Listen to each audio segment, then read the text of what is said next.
man. Steppin with Marcus J. Appreciate you guys staying with us as we go through our music, TV, music themes, and we've been through Fire Heartbeats and Beat Street and Last Dragon and a whole bunch of stuff. That little bit of the whiz right there. So definitely glad that you guys enjoyed the show tonight. We got our rants and we got our closings and our thank yous and all of that kind of stuff. Actually, I said I was going to do something different, but I'm going to switch it up. K-Dub, I'm going to have you actually get in on your closing first.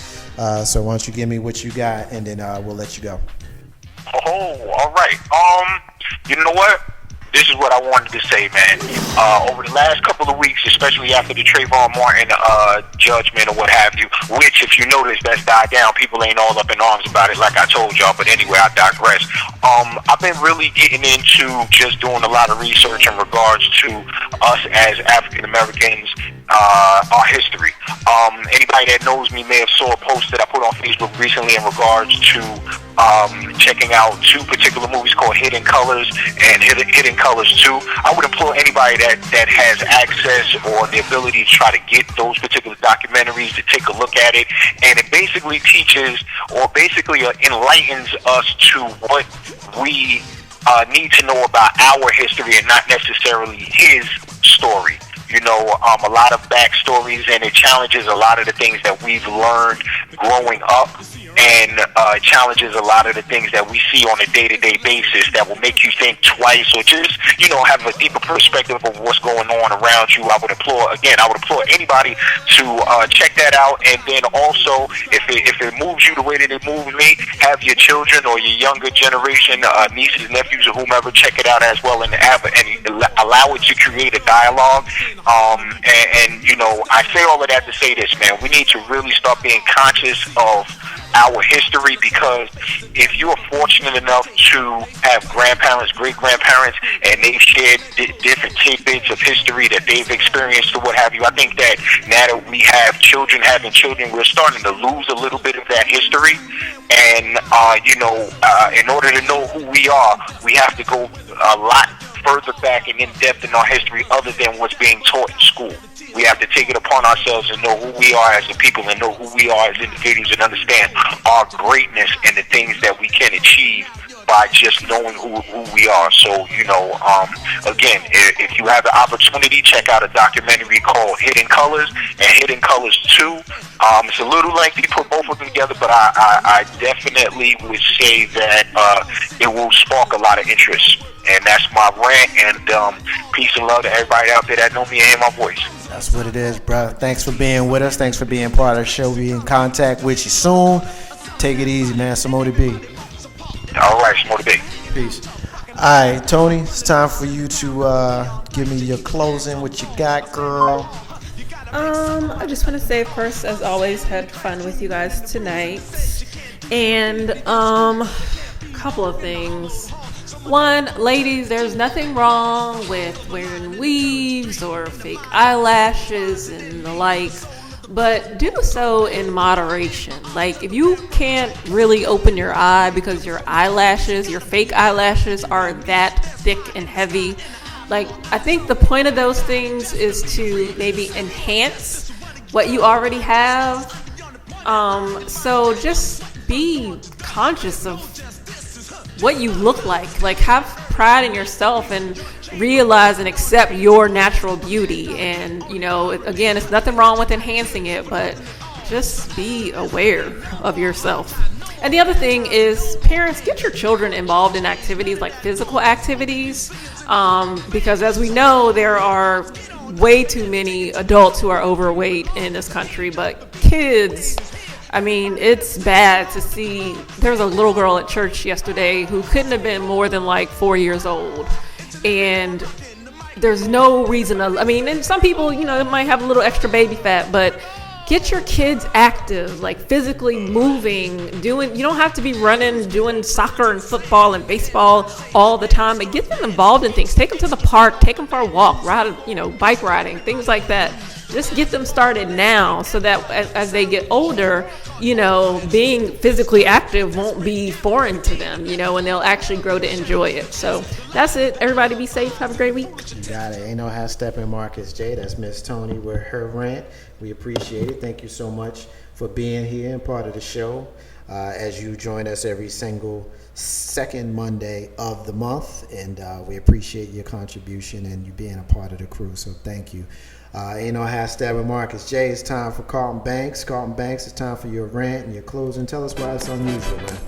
You know what? I saw a report the other day, and it said that mosquitoes are attracted to people who drink beer.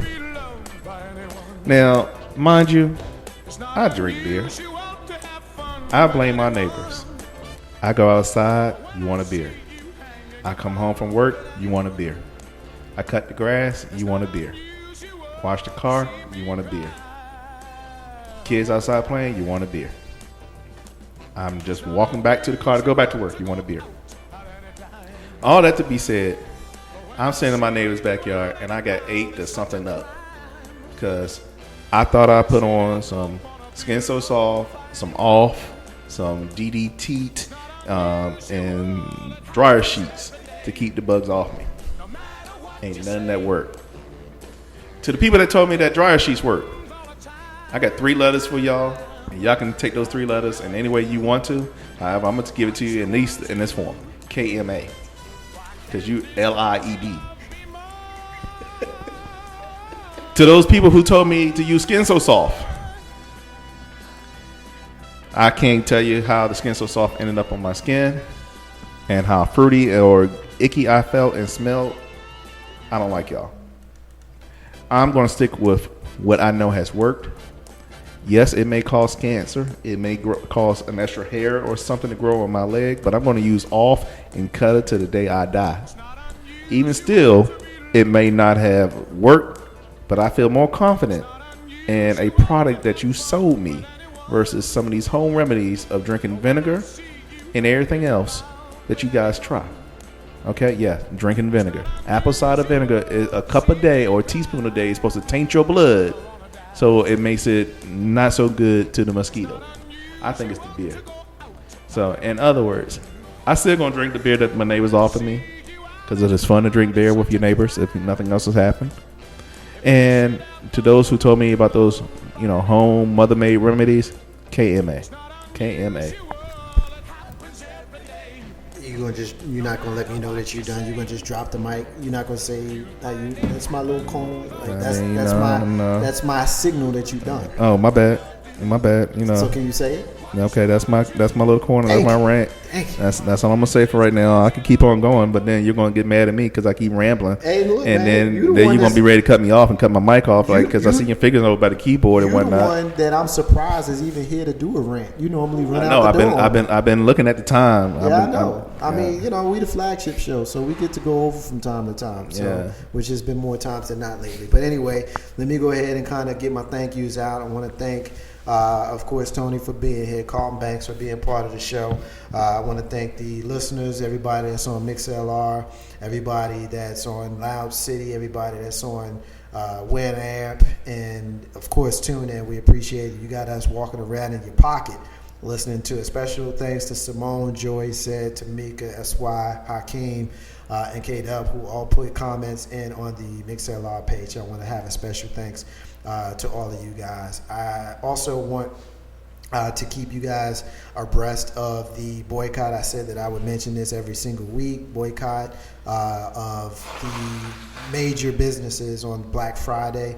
Keep in mind one of the ways that we can kind of take back some sort of power, like we were talking earlier in the previous segment about our images and things of that sort, is to show some sort of financial power. So we're going to be blacking out on the Friday after Thanksgiving, not spending any money that day, but we are going to have a blitz of money being spent in minority-owned businesses on that Saturday and Sunday. Also keep in mind, part of that initiative is to have no crime or murders, I should say, for entire weekend, for 3 days, 72 hours. So no matter what's going on, no matter how mad you get, we're not killing nobody. We need to be able to show that we can do these things on a small scale, so that when we do it on a grand scale, those people who don't want to do nothing unless they see it can be done will know that it's okay to get on board. Keep in mind, nobody wanted to vote for President Obama until he won Iowa. Then you had a whole bunch of people that wanted to jump on board after that. So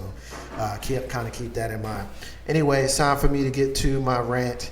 It's time for me to get to my closing. So it's time for me to actually do that. It's funny, how I normally like to end stories, with the moral of the story kind of being at the end. But today I'm going to buck that tradition and give it to you right at the beginning. Right at the beginning. My moral tonight is stay positive. We just got to stay positive, people. With so much going on in the world today, to focus on the negative would be the death of us. Our souls, our spirit, us as a being. You just got to stay positive for our communities, for ourselves, for us as individuals. No matter how good the weekend was, the natural tendency on a Monday is to wake up with an attitude, drag it along. Sad that we had to get back on the grind after having a couple of days to chill. And we all do it. It's nothing new. And I saw a whole bunch of posts on Facebook this morning to that effect, saying things like, look at Monday as being a new beginning instead of dreading it. And another said we shouldn't constantly complain about Monday because doing so gets us nowhere but bad moodsville. And those are positive things, and those positive people inspired this rant, because I was one of those folks this morning in a crappy mood, ready to release my own crappy mood on the first unsuspecting person who had the misfortune of saying good morning to me. It got me to thinking about positivity beyond just the Monday morning blues and the blahs. What if we always thought positive, choosing to focus on the positive instead of the negative? Think about the good feelings we could foster. There's studies that shown that laughter and smiles and good feelings actually lead to good health. Would we choose to wallow in negativity if we knew that it literally took time from our lives? Would we choose on the negative aspects of a situation while negating the positive when we know that those positive feelings not only bring us up, but bring up those around us? There's a saying out there that says we should focus on the cup being half full instead of half empty. So let's talk about that for a minute. Why would we focus on a half-empty cup, choosing to focus on what has been used and in the past instead of focusing on what we can do now and in the future?